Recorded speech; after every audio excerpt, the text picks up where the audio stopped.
Hey everyone, welcome back to another exciting episode of Attack on Productions. Today I, Bancroft, am being joined by Jimmy, Jake, and like always, Fluff. Howdy. What's going on, y'all? What's up, people? Actually, I can't really say like always because you're in tax season, so you're like in and out, but we have you for today.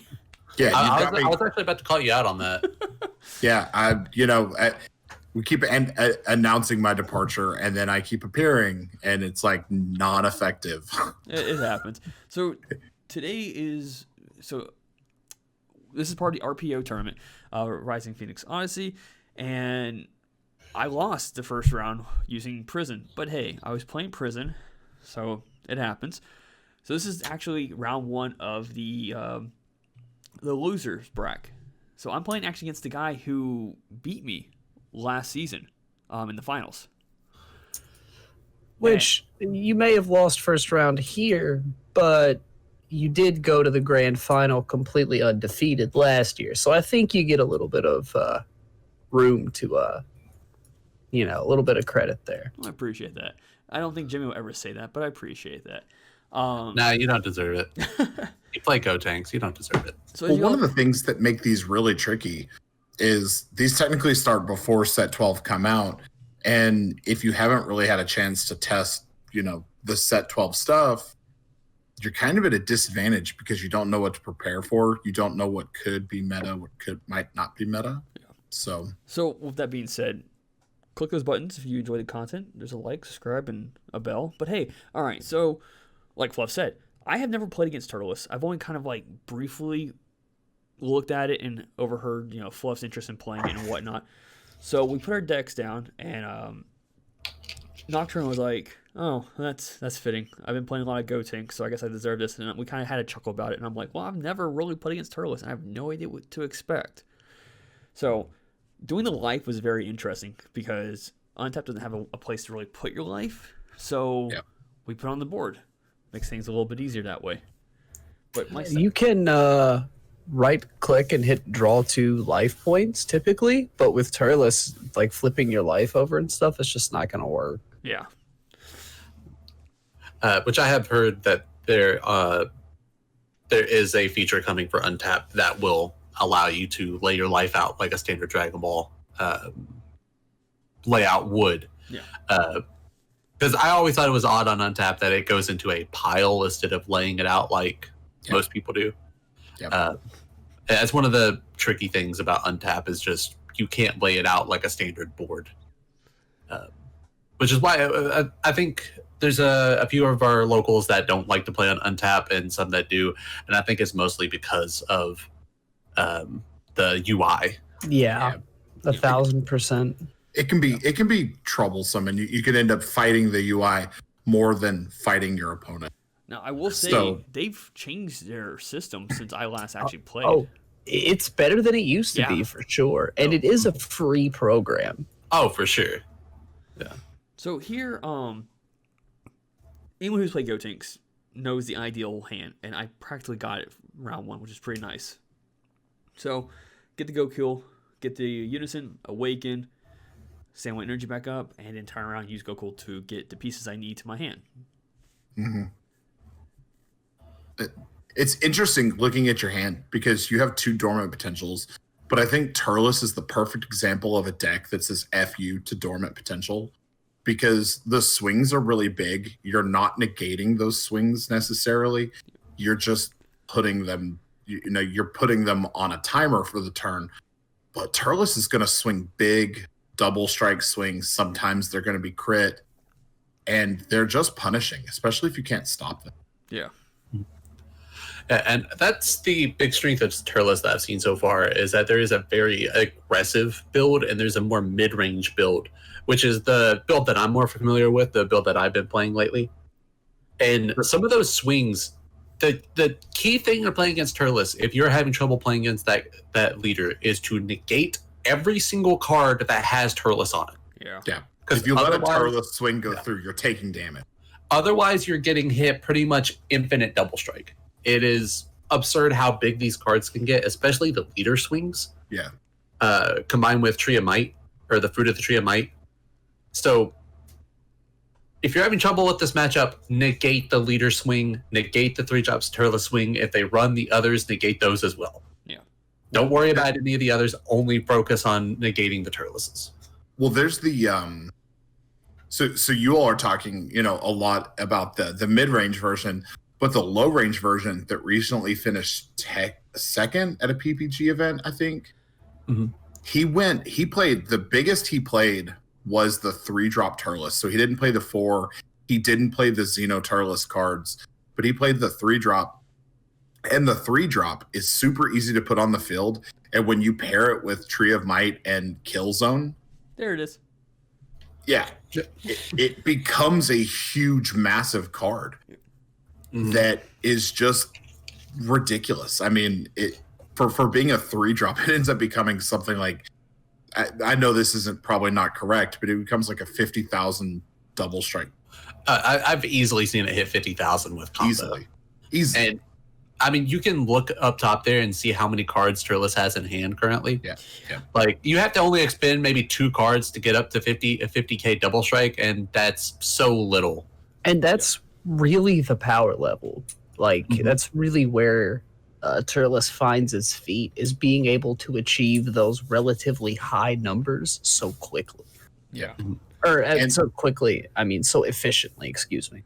And 2 of those cards that he's comboing with will get played to the field. Yeah. So he's not really losing those cards. They're just coming right back. They play in rest position. I believe this guy here, it plays the Raisin. Yeah. Mm-hmm. And I've seen builds where you run the green Beerus off of the Raisin. Off of that. Yeah, and they're right there, the green Beerus. So Why it's just not? so much value off of no energy. Like Fluff said, why not? It fits perfectly in that deck, and at a time where it gets clunky, you just charge it. Yeah. I mean, and because the deck so easily plays out that, I can't remember the other guy's name, Lakamashi, or I can't remember his name, but the I think Raisin everybody just calls him like Peanut and Raisin. Peanut and Raisin, right. But why not run a card that plays for free off of their cost? Yeah. Like, I see no reason in not running the green beers. At minimum, it's just an extra 5k combo or a charge target, and I think it has a drop area effect that I cannot remember exactly off the top of my head. Makes sure it warps itself to make your opponent discard 1, I believe. Is it discard 1? I think it is. It might be. It might be KO a battle card of certain under. I can't remember. Yeah, I mean, still, that's value. It's generally an irrelevant effect. I mean, the free 15 is enough to merit its inclusion. Yeah. So Bancroft, as our resident Gotenks player, what is your strategy against decks that want to go tall like this? Well, let's go first round, Bancroft. I'm playing Gotenks. I'm good. Wasn't expecting potentially 50k double strike hits, and I'm like, okay. Wish I would have used my Gohan then to block, but it happens. So I have a couple of negates, as you can see. I do have like the Kamehameha Origins. I have the Boo Boo Volleyball to deal with stuff like that. So like Jimmy said earlier, don't let Turles swing. That's the only thing you could do. Yeah. Mm-hmm. Unfortunately, Turles is a 3-drop like the battle card, and if he were to swing with that one, I couldn't Dormant and then choose it. So something like that, I would hope just have the blocker on board just to protect it myself. Yeah, of course. And one of Turles' big strengths is getting to choose the life your opponent takes. Yeah. And you might not think when you see a life face up, like getting just that one card knowledge is going to change the game. But if the Turles player is good, if he sees a key piece of your deck in your life, he's not going to let you take it until that's the final life. Yeah. And anybody that's played Ginyu can tell you that just getting to order 1 or 2 of your own card draws is amazingly high, like in power level. Mm-hmm. So getting to do it for your opponent is probably just as good. Yeah. Like, right here, he has so much information off of your life. And almost all of those cards are not really going to do anything for you in the long run in terms of defense. So he's just going to tell you to take whatever card is there. Yep. And then leave that one face down one, because that might be one of your hard negates, or that might be a super combo, or any other defensive card. And that is just so devastating, just seeing the card that you need and not being able to grab it unless you could try to force yourself to take your own life, which against Turles is not something you want to do, because you don't want to put yourself into double strike range. No. Or in range to get, swung out with the weenies that he throws on field. Bancroft has a grip of cards in his hand at this point too, and they're not terrible cards. But even with those cards, I don't think he can defend the Turles player going all in. Yeah, and because he dormant me, and that's why I couldn't swing anymore, unfortunately. Sucks, doesn't it? Yeah, it kind of does. So I used the energy to. The mindset here was, I could go ahead and take a double strike again if he throws it at me. I also have enough cards in my hand to hopefully protect myself. Yep. So I used the leader effect to pop his unison. And here, dormant once again to kill off one of the cards. I didn't want him putting another one of the peanut on the board, because that just would bring him another blocker. So I chose to go with the other one.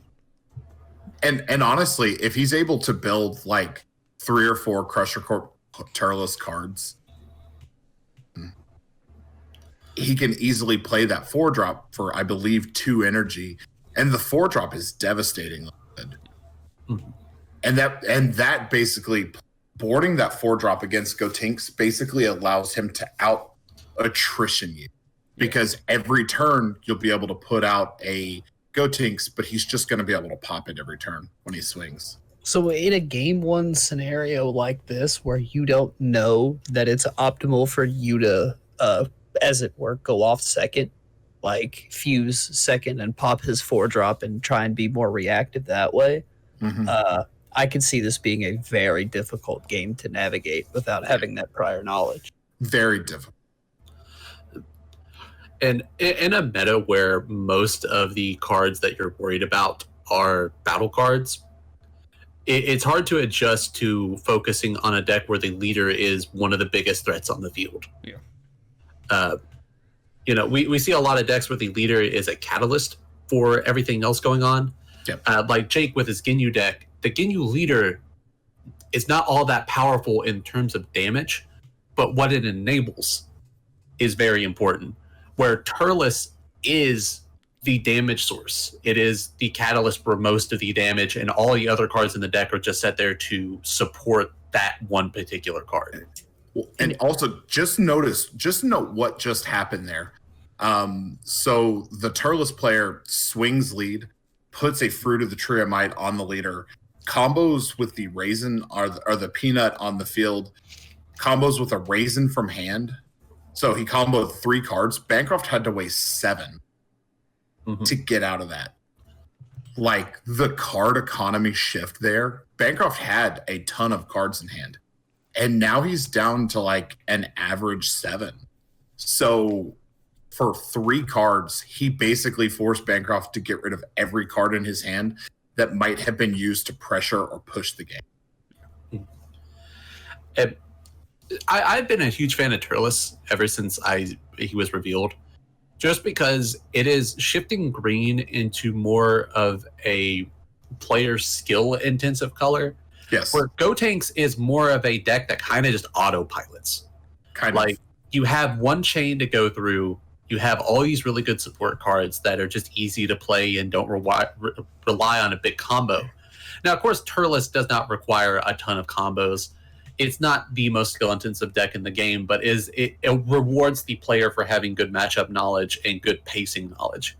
When do you push in on the combos? When do you play the 1-drop and combo from the top of your deck? Do you combo with the cards in your hand? The Raisin and the Peanut cards actually punish sequencing because they all have unique on them. So if you don't find a way to get them off of your field before comboing, you lose the recurrent combo play. So it can definitely punish incorrect sequencing or if someone gets trigger happy and goes in super hard on an attack that they didn't have to, it felt very calculated for him to burn 3 cards to make Bancroft either combo huge out of his hand or go within kill range.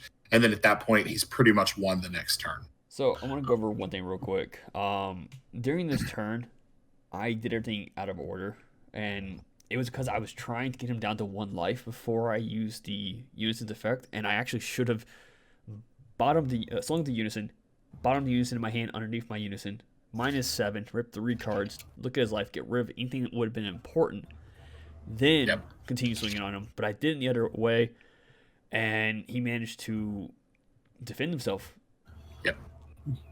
And so I used the Roaster to bring back a dormant potential back to my hand, in hopes that maybe he only has 1 double strike card. Yeah, and tapping to put the dormant potential back in your hand turns off the max power Kamehameha in your hand, which is honestly probably a better negate against Turles than dormant potential, because It's just Turles, a hard negate. Yeah, Turles is not going to swing at you 5 or 6 times in a turn.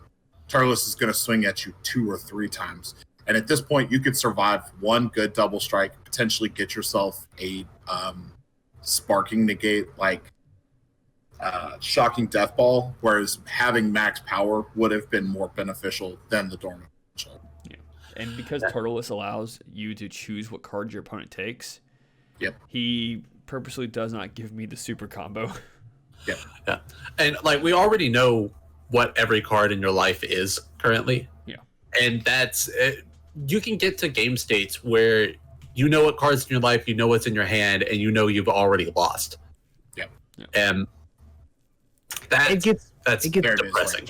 It gets really difficult to sell it to your opponent that you haven't already lost at that point too. Just the look on your face, like. So in our duel, he swings. I'm like, yeah, I overextended. GG. So we're in round 2. The changes I made here, seeing how he could bring battle cards to the board, their double strikes, I actually sided in 2 Zarbons and took out 1 EDK and 1 Rubian. Actually, I think this is a matchup where having 3 or 4 Zarbons in deck isn't a bad call. I only had 2 in my sideboard. Yeah. But you run the Gohan blockers too. Yes. So the whole idea is that you can just put blockers on the field. The blockers are probably more beneficial throughout the duration of this game than almost singly any other card in your deck. Yeah. So for this turn, did not get the Gotenks hand. I do have some of the pieces. Don't have the Goku, so I'm just hoping to draw into a Trunks or Goten at this point. But obviously I can't swing on turn 1, so I pass it to him. This is ridiculous. Like, I knew Turles, from what I heard, oh, okay, cool, it plays cards, cool. I was not expecting this. This scene handling makes me go, man, I might make a Turles deck just to mess with it a little bit, just try it out. Yeah, it's really good, dude. It's really good. If we've learned anything from this tournament, is that Bancroft just wants to play every deck that he gets beat by. Exactly. And that's how I play the game. Well, and this, so Bancroft and I have talked oftentimes before, and I'm like, yo, dude, did you see they announced a new Turles deck and we're finally getting later? He's like, yeah, I don't pay attention until that stuff's actually out.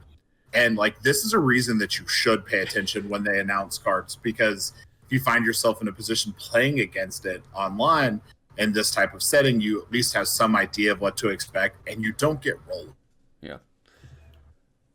He's going to take you down to potentially, your 5 life on his first turn. Yeah, that's just gross. So I didn't mention it in the first half of this video. You mentioned the PPG. This deck's actually very close to that deck. Yeah. The big difference that I've seen is that he's playing the Almond, which is when it's played, you can pay 1 energy to pop it and another card. I don't think the PPG variant played that, but it's just a tech choice, right? It's not a bad card by any stretch. It's just an energy efficient card, and oftentimes, you've experienced yourself, green is either free or makes itself fragile by spending its energy. And I put that card back. That was just out of habit. They're oh, yeah, take a life. So I took the one that was face up because it's super common. But like I said, I put it back. It was an accident. Yeah. And honestly, because he's got all this stuff in rust mode, you're torn between like, do I pressure the leader or do I let him restand all these, which I go give him his battle more cards. combos. Yeah, I mean, you have to, I think. Yeah. I really don't think that you have a choice. I mean, you just have to do it. And so here, I forget I had a Gohan in my hand, and I was like, oh, and I was going to say pass turn. Oh, wait, let me do +2. I'm like, wait, crap, I have a Oh, man. So now I have a Gohan on the board without revenge because, like, I just think what's wrong there. Yeah. Ooh. Yeah. So I was like, do I? After seeing everything that's happened in the first turn, I can't remember if I actually blocked this first attack or not. I'm double checking all those cards, just kind of making sure I read them right and whatnot. I think it is worth blocking this first attack just because it makes him then push with that 3-drop Turles instead of being able to combo or establish another Turles on this leader swing. Garen, because the Turles, he gets to pick what cards. If he deals damage with the leader, you don't get to pick what cards he uses. Yeah. Or he gets to pick what cards you take out of your life, so there's no chance of getting that super combo. And just to clarify, he swung and didn't combo. He just got the draw off it and just left it how it was. Yeah. And you blocked the Demigrass swing. Yeah. Yeah.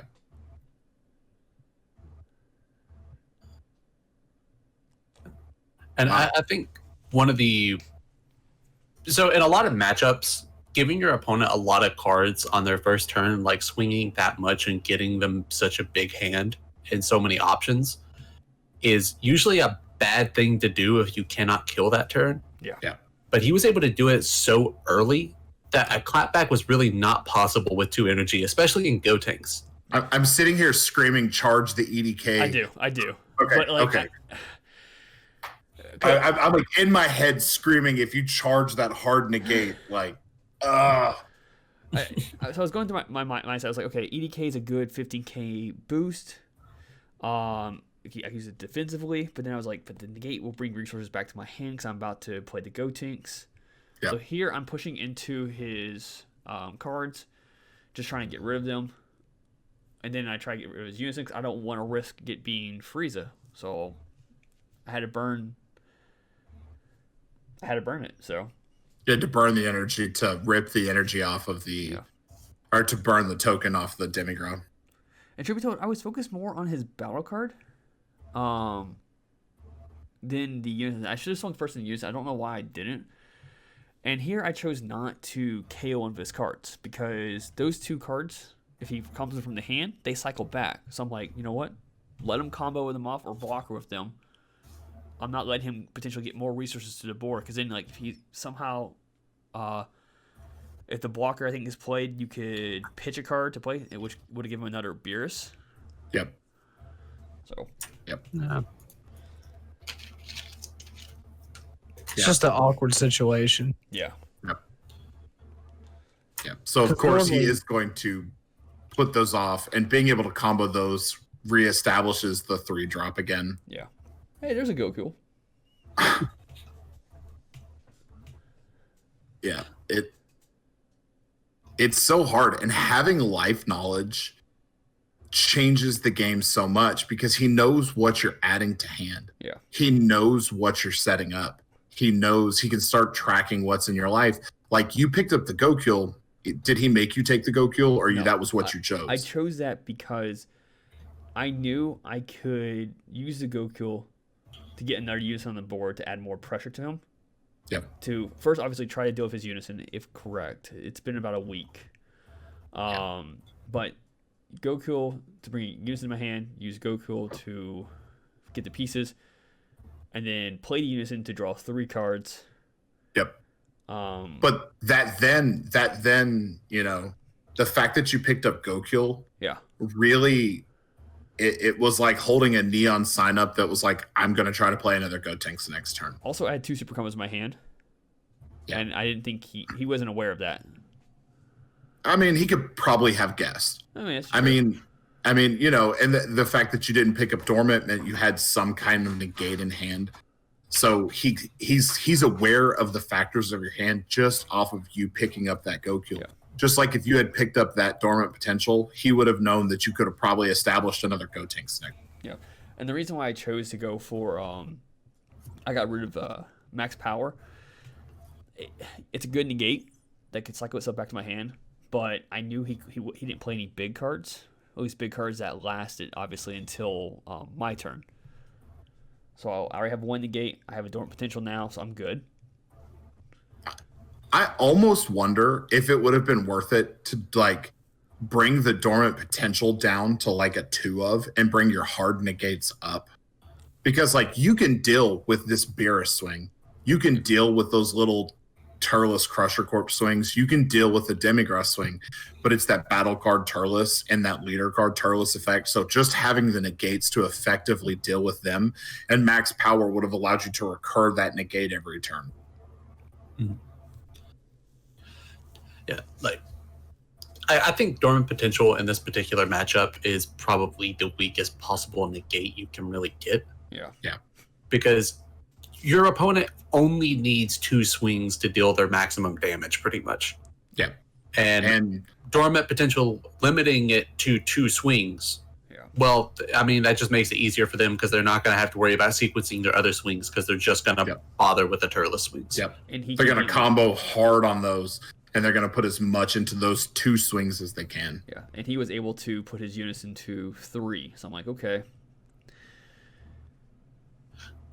And also, like, playing against Turles is really awkward when you're playing with green because you're not worrying about cell X like you would in other decks. Yeah. Yes, so it's very weird.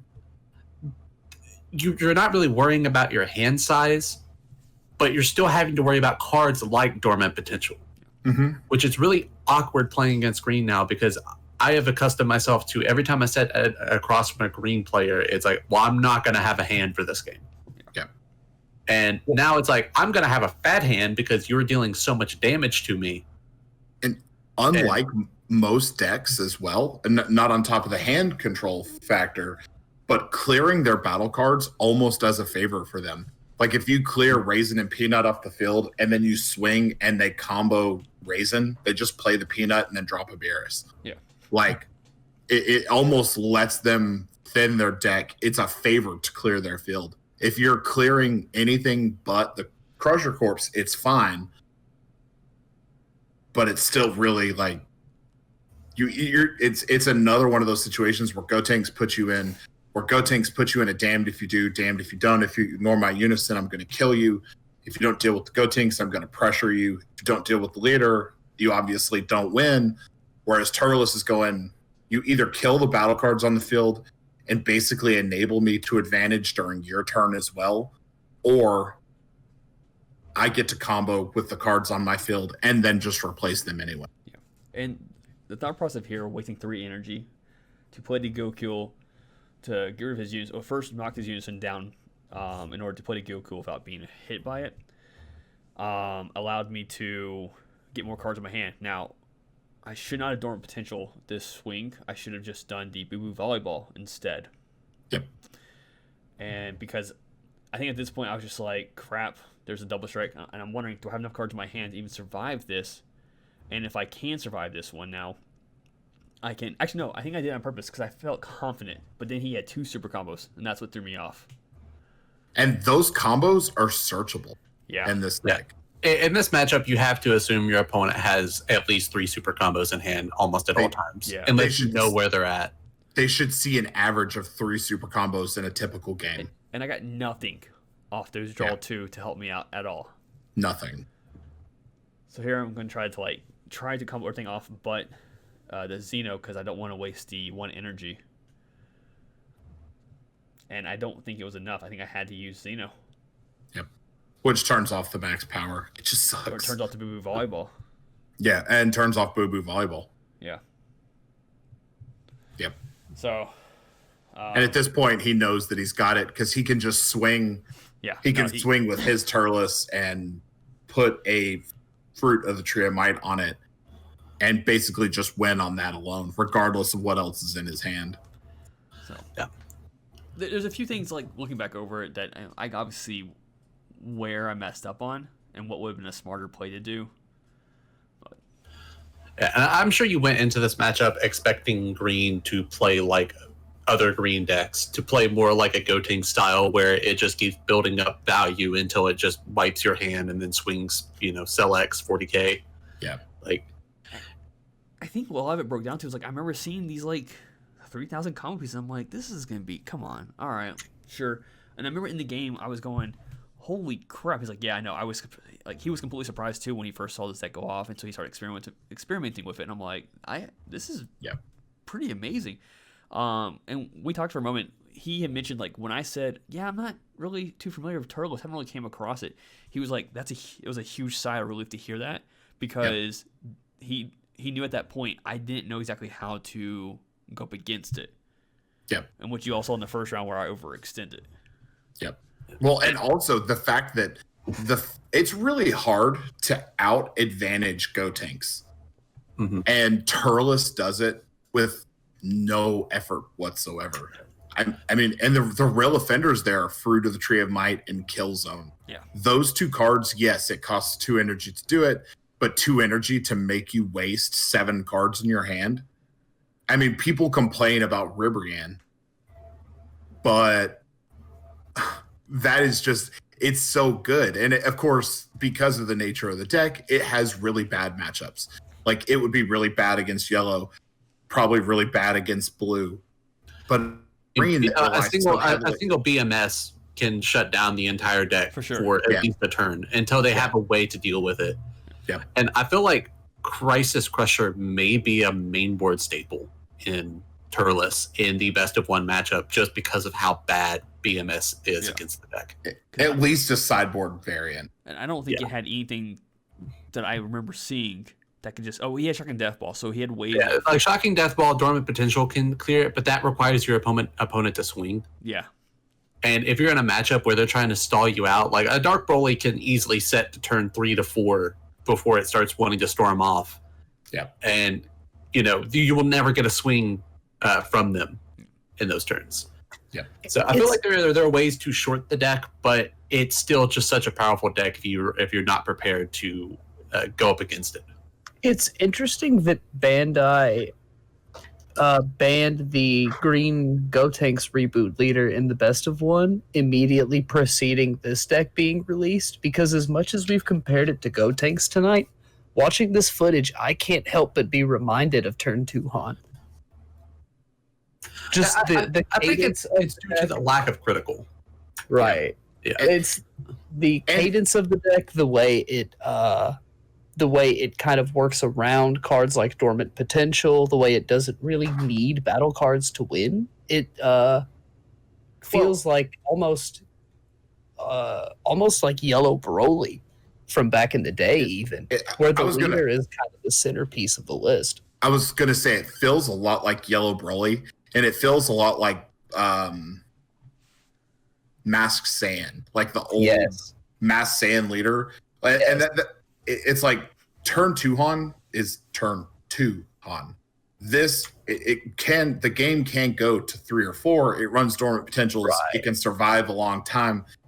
And it's not an unfair strategy. You know how to play against it. Hard negate the leader. Hard negate the Turles swings.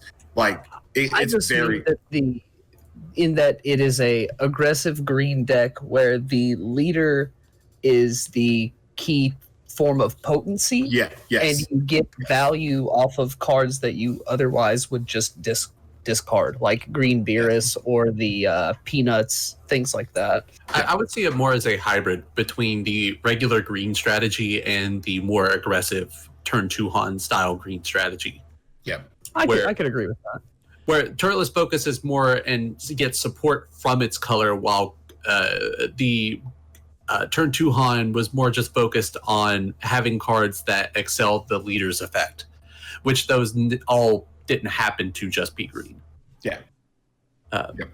Like I've been a really big fan of Turles and the way this leader was designed and how the engine is designed. I think it's a really good step in the right direction for balancing out green in the color pie. A lot of the newer leader designs have been very, very good. Mm-hmm.